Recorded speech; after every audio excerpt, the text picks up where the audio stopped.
Then we go to our final matter on the agenda, which is, and then matter I again brought onto this committee, which is a proposed policy adoption regarding regulatory responsibilities involving confidential regulatory information. I put a temporary policy in place applicable to the WSBA. I deliberately did not make that policy applicable to the governors because I don't believe I have the authority to bind you to anything without your consent. So this would apply to the governors as well. Basically, there are court rules that prohibit our entity from distributing certain privileged information that is held privileged by the WSBA. Other people have no prohibitions on disclosing such information, but the WSBA, in my mind, and I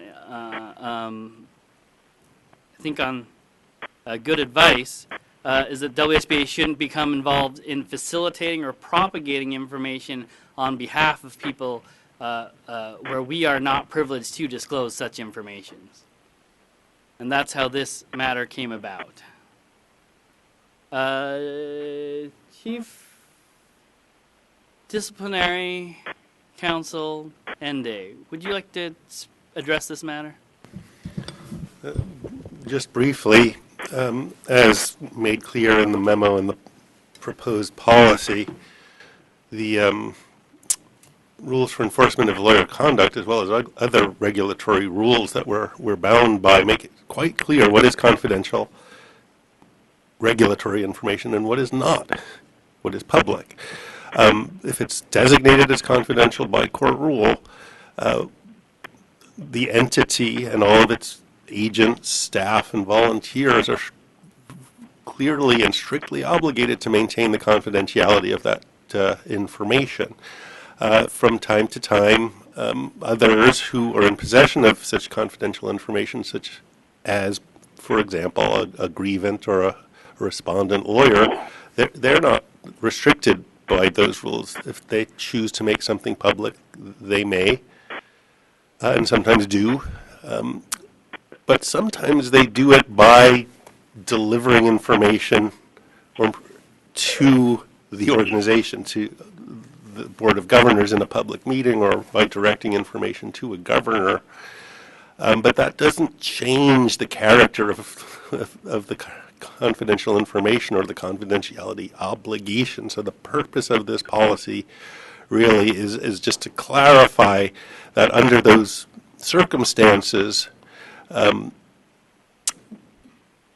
should confidential regulatory information make its way into a bar record that would otherwise be public, the confidential information will be withheld.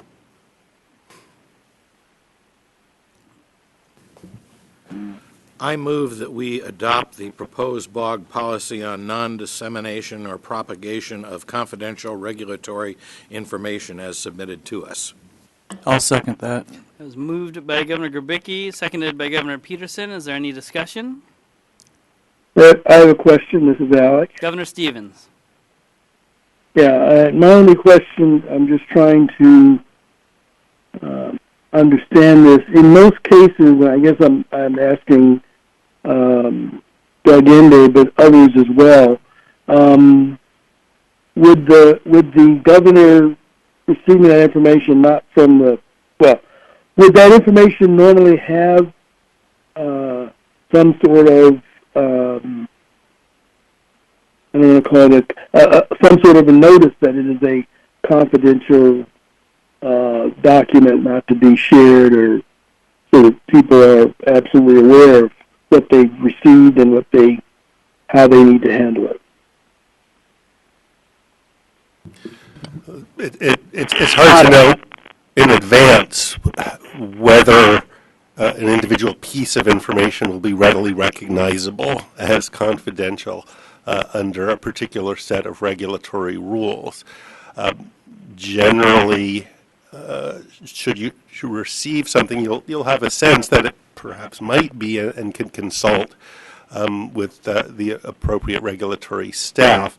But the policy turns on it being known to be confidential under rules. So inadvertent disclosure because it was not known that the information was made non-public by court rule wouldn't be in any sense of a violation of the policy.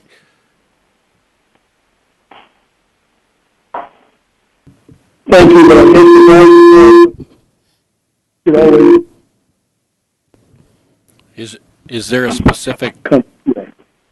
is there a specific example of something we're trying to fix with this?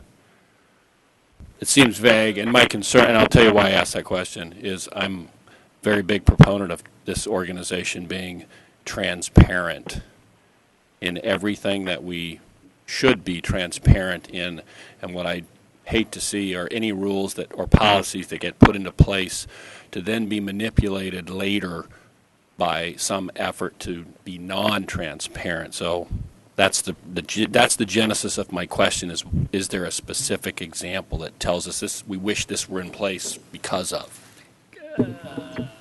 Chief Ende, do you see any way this policy could be manipulated to prevent disclosure if things were not prohibited from disclosing?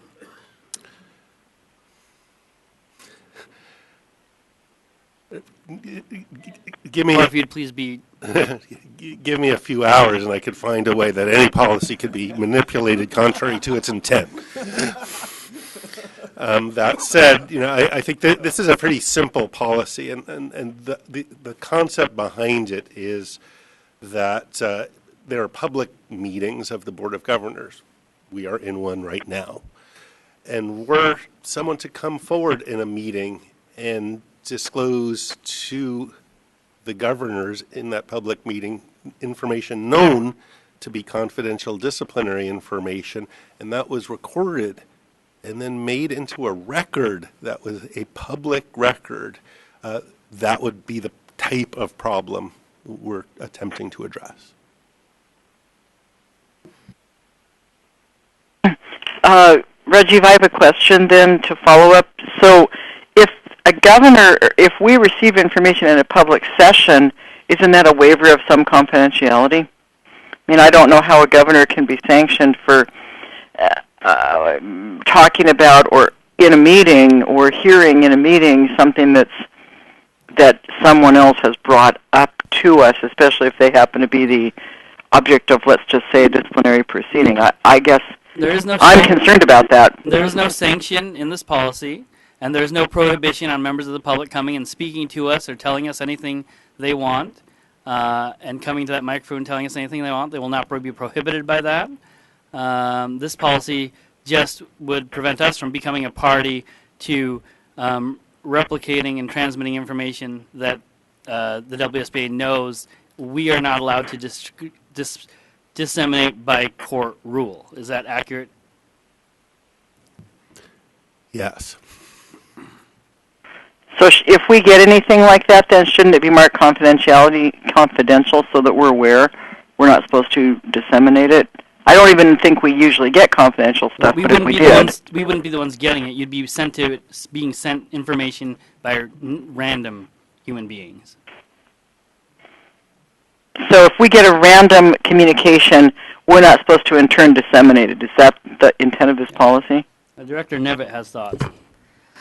I just want to clarify that this policy is meant to address what will hopefully be a very rare instance where information is disclosed not by us, not by you, in a meeting, and we would be capturing it and disseminating it somehow, either through our video recording of the meeting or through our minutes. And as immediate past President Pickett noted, we have to balance it against transparency, and so so it is a difficult question what you do if non-public information is disclosed by somebody else who does not have an obligation to keep that information confidential, but we have an obligation to keep it confidential. And so this policy would give us clarity that in those cases we are not going to further the disclosure through our video recording or through our minutes or through any other means. So can I ask, if I may ask a follow-up question, so are we redacting that from the video recording? Governor Higginson? Yeah, are we redacting that? Hold on. We will come right back to you, I promise. We'll go to Governor Grabicki, and then Governor Abell, and then back to Governor Higginson. And by the way, Governor Knight has joined us in the room as well.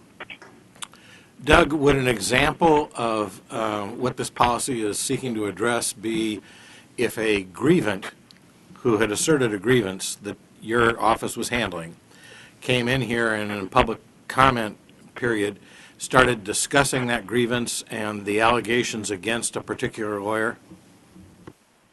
That would be an example of a situation covered by this policy. Governor Abell? As I understand the policy, or the proposed policy, it would include not only a grievant, but the subject of a grievance. And I'm thinking about a situation, which I don't see as a terribly remote situation, where you could have the subject of a grievance come in and want to give this board hell for that situation. And their entire purpose in doing so is to raise the awareness of the issue. And I'm thinking if we then hear it and then redact it, potentially redacting video, which I think was the subject of Governor Higginson's question, I could see us potentially creating a bigger problem. So I'm thinking about that. Thank you. And it's the subject of the last line of the policy on page 19. Governor Higginson. Well, that was my question: is would we be redacting it? Yeah. I'm not. So on page 19, I'm not really. on page 19, the final line says, when the association becomes aware that such information has been made part of a bar record during a public meeting of the Board of Governors or one of its committees, it is the policy of the Board of Governors that any confidential information must be redacted from the record prior to it being made public or as soon as reasonable practical if the record has already been made public, so as not to violate court rule or other law. So my concern is that if a grievant, I guess that's what we're really talking about, comes to us, and we have had a few that have, and they want to address us about something, I understand that the court is solely responsible for lawyer discipline, but at the same time, if someone feels it's important that an issue be raised so that we might consider recommending a change in the grievance procedure to the court, for example, I feel like that's part of a free society, is that we ought to be able to receive that information and ourselves consider it. I realize this is perhaps far-fetched, but at the same time, it somehow feels like censorship to say we can't have a member of our organization come to us saying, this is what happened, and I don't have any other avenue, and I feel like you need to know, and I want you as my board to investigate, to consider, whether there's a change in policy that should be recommended to the court. Well, Governor So I Higginson, guess I'm kind of again, they can come and speak to the board about it, and we can consider policies and rule recommendations based at their urging, but the factual details, which might be prohibited by court rule or court order, or identities of people, which might be prohibited by court rule or court order, is what we would not be disseminating onwards to the rest of the public. We could still deal with any substantive or legal or rule consideration and questions. And I believe Director Nevitt has some input, and maybe Director and Chief Ende also has some input. This is Alec. And then we'll put Alec back in the queue. Yeah, and I do want to know, I think I definitely shared the concerns about not wanting to be in a position of censorship. I've been persuaded that it's important that we not play a role in further disseminating information that we are required to keep confidential. I think we would, on our side, operationalizing this policy, we would seek to redact as little as possible in order to protect the WSBA from disseminating this information. And that said, anyone who attends the meeting live would hear the information. Again, the person coming to speak to you is not bound by these rules, so they are allowed to say whatever they want to say, within our rules of decorum or whatever. We would only be redacting, and again, as minimal as is necessary, so that we are not further propagating the information. Chief Ende. Just to underscore what's already been said, This is not a prior restraint. Anyone can come before the Board of Governors and say what they will, and a prior restraint system would be unworkable, wouldn't make sense. This is just to prevent republication in violation of court rule. And second, while I'm sensitive to the concern that the board ought to be able to hear issues relating to regulatory systems, these can be very complicated situations, and what may seem straightforward, say a respondent coming forward and saying, I felt there was some unfairness, can you look into this, could we do this some other way? It could very well that respondent is also telling you it was really this other person's fault. There's also a grievance filed against that individual, and then really that's the culprit here, and that to publicize that in a record is not fair to someone who has an expectation of confidentiality under the rules. So it's not an easy equation. Governor Knight. When someone comes to speak that, to the Board of Governors... Oh, and actually, I had recognized Governor Stevens first. Okay, fair and then point. it'll be And Governor Higginson, I think, might have been in line before me, too. Yes, I'll Okay. yeah, definitely. I'm trying my best to adhere to the rule of everyone gets to speak once first. But yes, we'll go Stevens, Knight, Higginson. Okay. So I just wanted to weigh in on the side of, I don't want people trying to come to persuade the Board of Governors when we actually have no role in the matter. And, yes, people can do anything they want to do, but sometimes they should not be allowed to engage in their fantasy that we have this role. Then they have an expectation. Then we get a number of people trying to lobby us on various issues that have, I think, rightfully been placed in our disciplinary processes that don't involve us. And if somebody actually wants to suggest policy changes, those should be reduced in writing and not just people coming with all of their certain emotions to try to get us to do X, Y, or Z, of which we have no authority to do in any case. So I think I understand now why this is being proposed, and I wouldn't want to get down this path of people trying to lobby the Board of Governors or a governor on an item that is not within our authority to handle.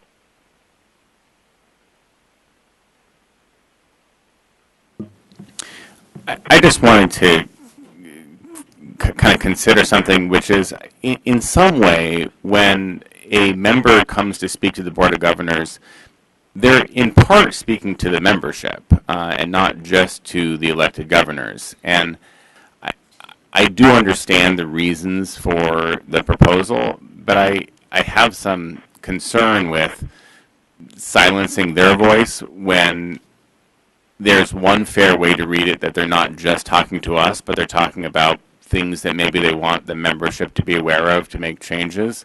I agree with Governor Stevens. I don't want this board to morph into the sounding board for all disciplinary matters. That would be wrong. But I do have concern about telling members certain categories of what they say to us are going to be redacted from what is otherwise public. Governor Higginson?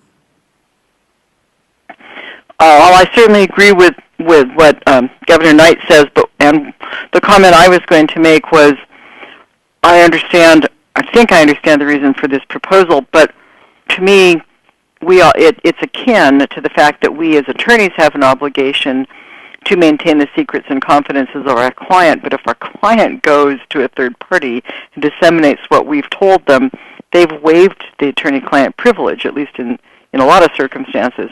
So why is that not the same analysis here? If somebody who is coming to us during that 30-minute window of a public access time and or writes us a letter disclosing what's been going on, and I don't know what they're asking us to do, or maybe they just want to comment.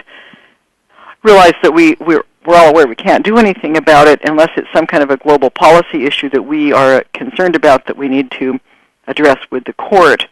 But why isn't that just considered a waiver of their privilege or their right to maintain confidentiality, and we're not then at risk for talking about it? I'm going to look to Chief Ende here, but I suspect the analogy that comes to my mind off the bat is that we don't represent, WSBA does not represent grievance. There's no, Chief Ende? So I'll try to put a really fine point on it. Imagine a grievance is filed against you. By rule, you have an expectation and maybe a right to that grievance during its investigation remaining confidential. Now, if the grievant, who's very angry, thinks the investigation's moving too slowly, perhaps, comes before this board and identifies you as the respondent in that case, you're not going to be happy because your right of confidentiality has just been breached, and the grievant has no right to waive your expectation of confidentiality, nor does any other third party who happens to be aware of this. And if your bar association is publishing your name as the subject of a grievance in a public record, it just doesn't seem right. Governor Abell? I think that's a helpful analogy. Thank you. I guess I see a fairly common sense distinction between a situation with a grievant reporting about a third party and that third party's expectation of privacy, and somebody coming in and essentially self-reporting, saying, this is happening to me, I'm subject of a complaint, I think it's an outrage, whatever it might be. Again, their point is to elevate that and raise that, and to Governor Knight's point, it also is to speak to the membership. So I guess I see a distinction between a grievant coming in and talking about a third party and somebody speaking about themselves. Thank you. Chief Ende? And theoretically, at least in that scenario, one could ask the respondent lawyer who's made that confidential information public to submit a written waiver of confidentiality, which is permitted under the rules, and presumably that individual would be willing to do that in those circumstances. Recognizing myself, point of privilege, unless they're giving up confidential details about the grievant? The way the rules are written, it's the respondent that Okay. has authority to waive confidentiality. Okay. Now, there's, as I alluded to earlier, there could be situations where they're alluding to other confidential information that they don't have the ability to waive, and that's why every situation has to be looked at on a case-by-case basis.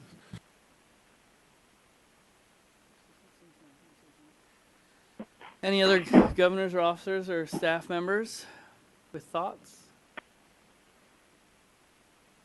I want to make this was a good, lively discussion. It was good. So I want to make sure everyone's complete before anyone moves to.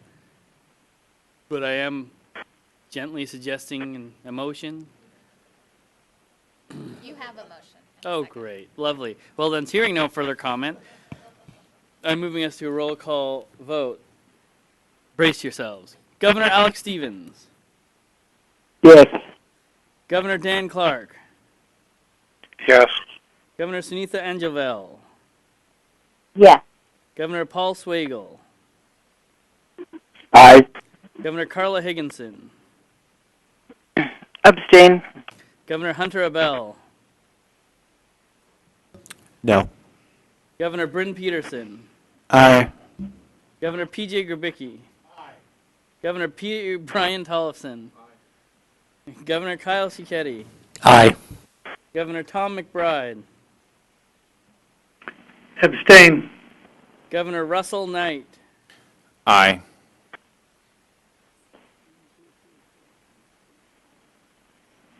Okay.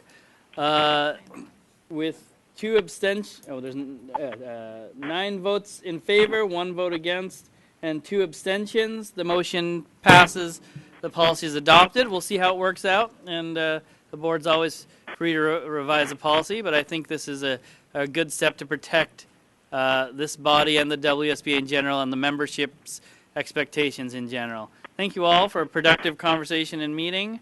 I really appreciate you making the time to come. Mr. President? Yes, Governor Stevens. Yeah, this is Alec. I just wanted to share with my other fellow governors that the reason for my absence is, if you can't hear me that well, I have a lousy cold that none of you in that room would want to be exposed to. So I would have liked to have been there in person, but I think it was better for me to stay home and hack away when my mute was on. Yes, and I was prepared to issue an executive order to bar the elevators from operating if Governor Stevens attempted to reach the facilities. Thank you all for making time to come in a special meeting. I know I don't love if we have to have special meetings all the time, but I think this is stuff that needed to get done before the end of the year and clear the way for our January meeting to be fruitful. And I look forward to seeing you all again there. I hope you will all get invitations soon for scheduling, and I'll see you all at dinner on Wednesday night and Thursday night, and lunch on the Friday with the King County Bar Association for their Martin Luther King dinner.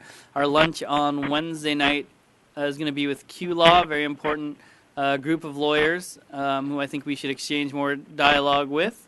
And our dinner on Thursday night will be just staff and BOG, so we can reset together after we might have the Family Law Executive Committee for breakfast.